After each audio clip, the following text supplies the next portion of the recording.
Ryan Carter, a 38-year-old real estate consultant from Austin, Texas, stepped into the small roadside restaurant with nothing on his mind except grabbing a quick meal before continuing his long drive home. It was late, the place was quiet, and the soft hum of country music played in the background. He rubbed his tired eyes and walked toward an empty booth, then froze mid-step.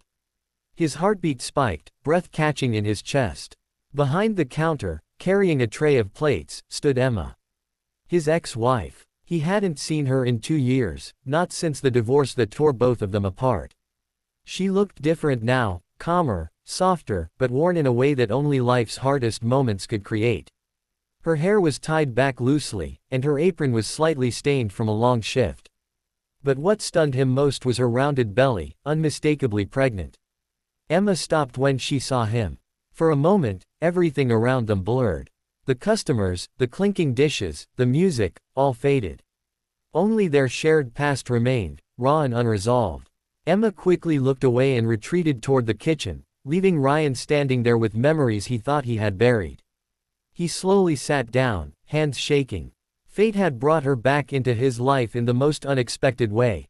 Ryan waited until Emma finished attending a table before quietly approaching her near the soda machine. His voice was gentle, almost unsure.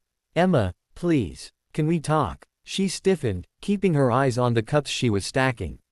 "Ryan, I'm working. This isn't the time." But he didn't step away. "I'm not here to cause trouble. I just didn't expect to see you. I need to understand what happened."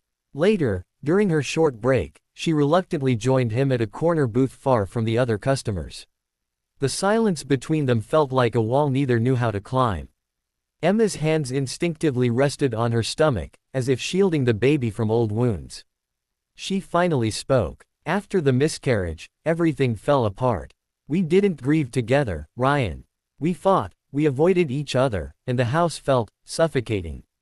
Her voice trembled. "I couldn't stay." He lowered his eyes, guilt washing over him. "I shut down. I know that. I didn't know how to handle the pain." She nodded slowly. "After I left, I found out I had a benign tumor. The doctors said it could stop me from ever carrying a baby. I was terrified. I started treatment alone because I didn't want to drag you through more pain." Ryan's throat tightened. For the first time, he realized she hadn't abandoned him, she had been trying to survive. Ryan took a shaky breath, finally asking the question that had been gnawing at him since he saw her. "Emma, whose baby is it?" She looked down, her fingers tracing invisible patterns on the table. "His name is Mark. He's a mechanic in town. We dated a few months, and when I found out I was pregnant, he panicked and left."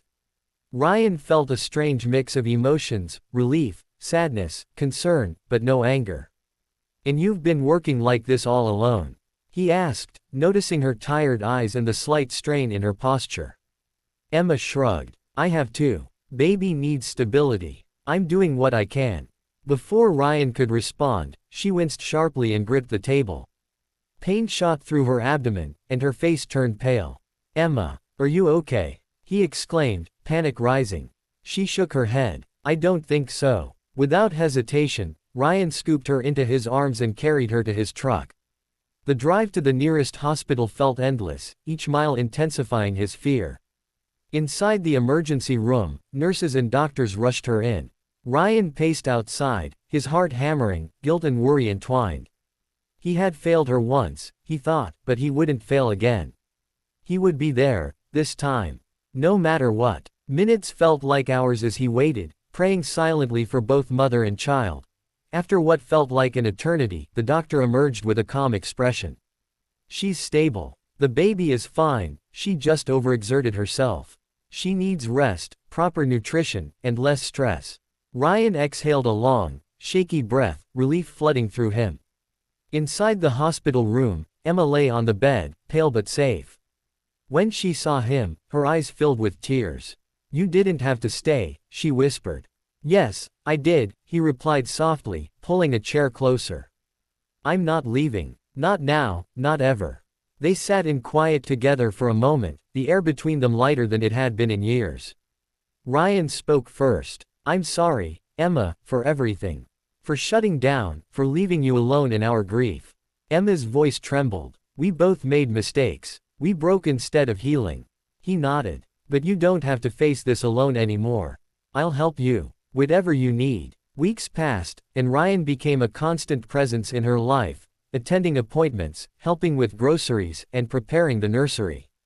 Trust slowly rebuilt itself, quietly and steadily. When Emma finally delivered a healthy baby boy, Ryan held him first, tears in his eyes. He wasn't the father, but he was there, steady, supportive, and ready to be a part of their new chapter together. It was a second chance at family, at healing, and at love.